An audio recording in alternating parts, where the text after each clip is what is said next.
What is one documentary film each of you would suggest that others watch, not just because they're great, but because they did a really good job at making an impact on audiences, either and for the animals, for the environment, for people, human health? What would be one that you would suggest others to watch specifically because of the impact that they're able to make?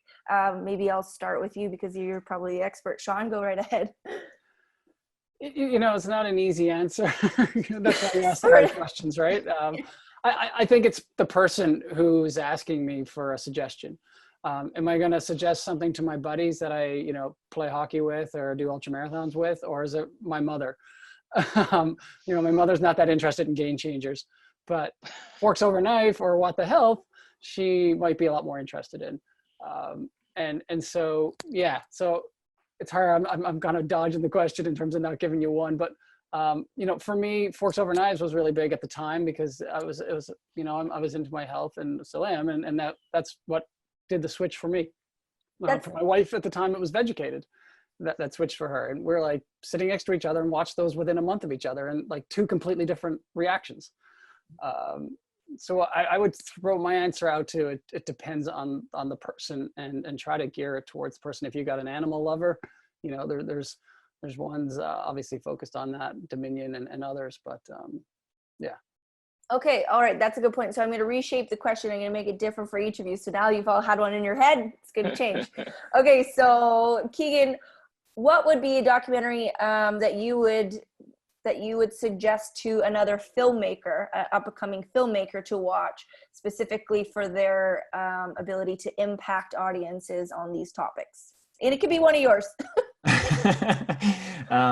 I mean, obviously all fellow panelists, all of their films are masterpieces. But as far as a film to watch, to pick apart and to learn from, gosh, there's so many, and there's so many that do different things so well. So you could look at a film like The Cove from Louis Pasoya, which Academy Award-winning film about the dolphin slaughter in Taiji, is so specific to that issue. So that's a phenomenal film as far as getting people motivated and behind a single issue. And then you can look at, a film like Earthlings, which, covers the entire scope of how human beings interact with non-human animals. And that film has had, incredible impact on people. So it's a really hard one. And then you could look at, films that, there's a documentary called The Imposter, and it's an incredible piece of art. It's not necessarily an engaging film for activism, but it's a really masterful piece of cinema. Okay, John, what about you? What's one that you think would be most impactful?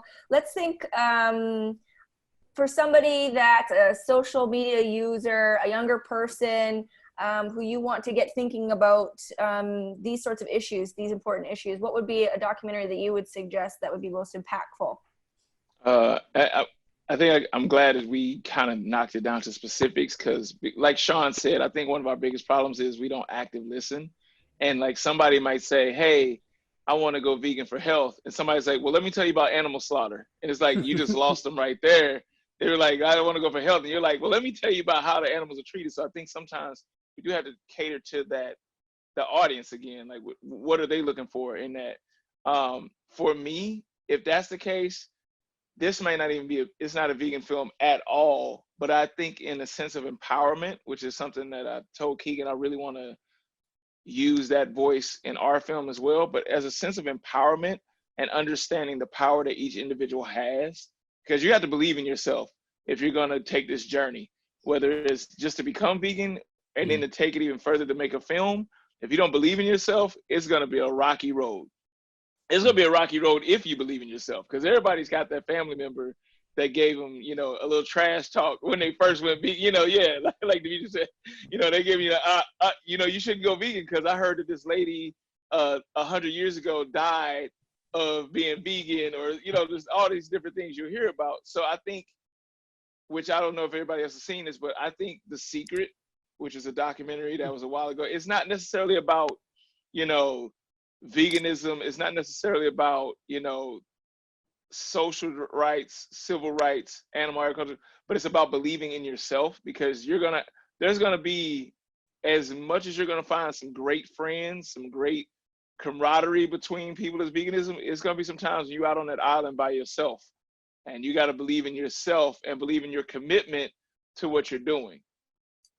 There's gonna be that moment where you're gonna be at your uncle's barbecue, and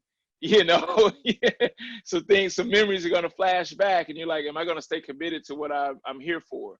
And so I think self-empowerment is big on that. And for me, watching The Secret years ago, while I know it probably didn't help a lot of people go vegan, it definitely helped me in my journey, because I was like, well, you know what? I believe in myself now. I can do what I'm supposed to do, no matter what anybody else thinks. And I think that helped with the journey. I'm with you on that one, John. It did the same for me. I totally agree with you. Yeah, it was a big one in my world too. So good point. Liz, I want to talk to you a little bit about your sort of method of centralizing a human, following a character. I mean, the use of Joanne was so profound. What's another documentary that you can maybe suggest if there was a filmmaker, an up-and-coming filmmaker who wanted to sort of learn more about that as a strategy to connect with audiences? Do you have one in mind? I do. Laura Patois' Citizen 4 is one of my favorite films. I think it's really a masterful film. It's about, it breaks the Edward Snowden story to the world. And it's a remarkable example of character-driven storytelling, but also the relationship between the filmmaker and the participant. So I would really recommend that film. And then I had two other films in mind that are not necessarily singular in terms of character-driven, but I just wanted to cite them to be part of this. Well, all the films on this panel, of course, are influential films, but when in 2005, the German film Our Daily Bread was released, I was really deeply moved and impacted by that film.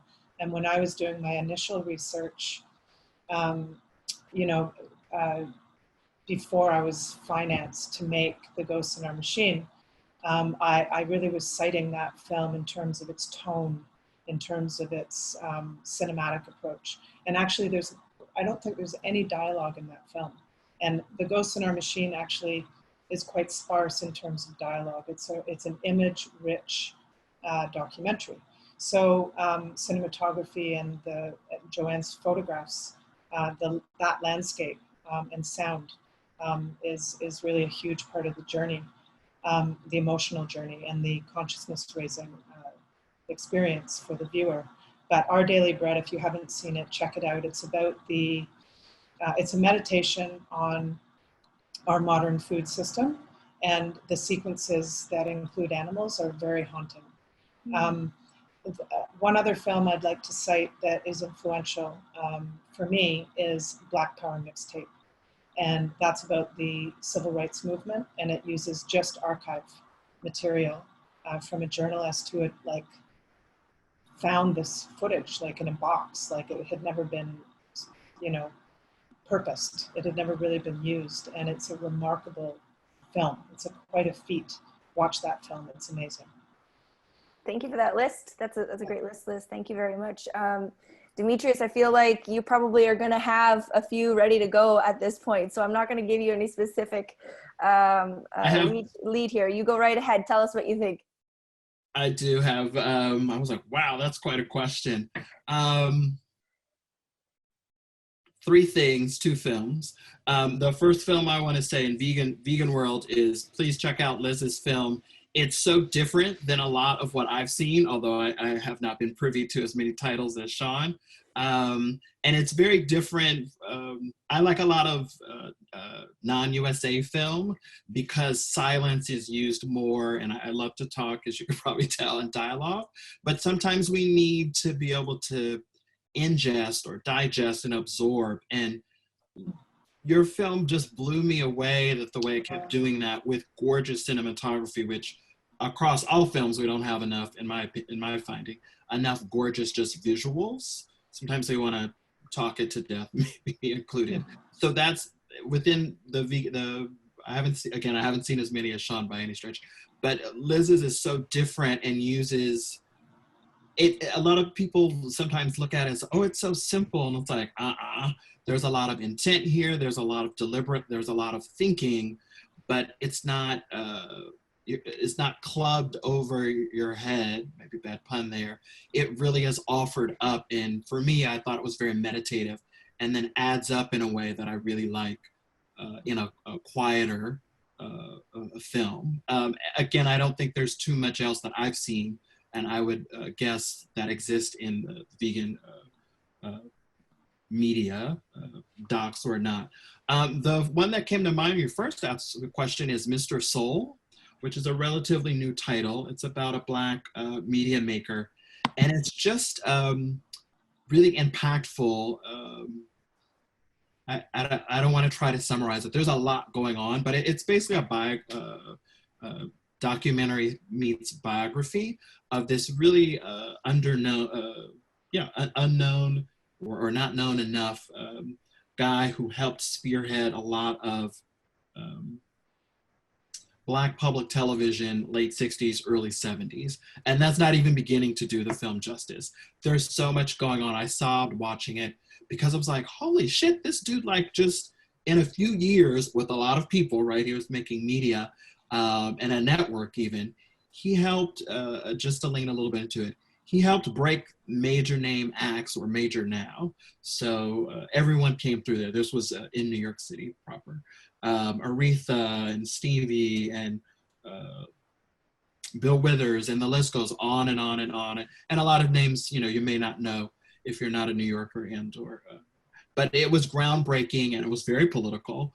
This was part of the PBS universe, which wasn't even called PBS at that point. The other thing I want to say, riffing off what Keegan said with shorts, is there's a lot of people actually making documentary shorts, maybe not for submission to your festival, Shawn, but online. You see them all the time from news outlets now on Instagram, on Facebook, maybe on with the sort of highlighted, I'm forgetting the artist's name, the captions, and they're just clips, right? And then it says source, it's this graph, or it's this image from this protest or whatever. That's documentary, and that will get you into working with sound and working with images and telling the story. And do you want this to be 3 minutes or 30 seconds or 30 minutes? And how much will your audience stomach? And there and many other things, right? What colors are you going to use? What fonts? And all of that to put together even that 3 minute sort of short, or 2 minutes or 30 seconds or whatever. That is all part of just getting not even just your feet, your whole person wet, or people in it.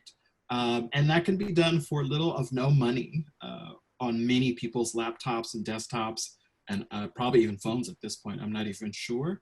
That's a great place to start and see what you have the appetite for, what you gravitate to, and what you don't. And what you don't, find and ask, on Facebook, Twitter, Instagram, emails, text, whatever. Who's great at, style? Like, I want someone to have a great outfit like Jessica has on this Zoom. Who's great with makeup and has time and would like to help with a 7 minute short? I want to do a piece on John's business, right? There are always topics out there, and most of them people are interested in, believe it or not.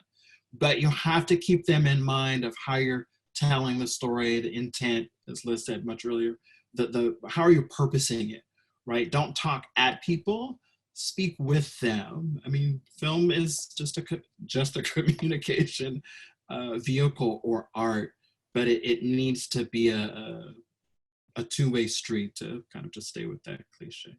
That's a great point to bring up too, about the fact that it can be quite short and still impactful. I mean, if we're thinking even to tools available to everyday people now, different social media platforms, TikTok, Instagram, that have this ability to create short films, essentially, that can be really impactful. You think about the films that the Dodo makes and shares on social media. I mean, they're very powerful. People share them like crazy. They reach a lot of people. So that's a very good point. The filmmaking doesn't necessarily have to mean 30 minutes or feature length. That's a really great point.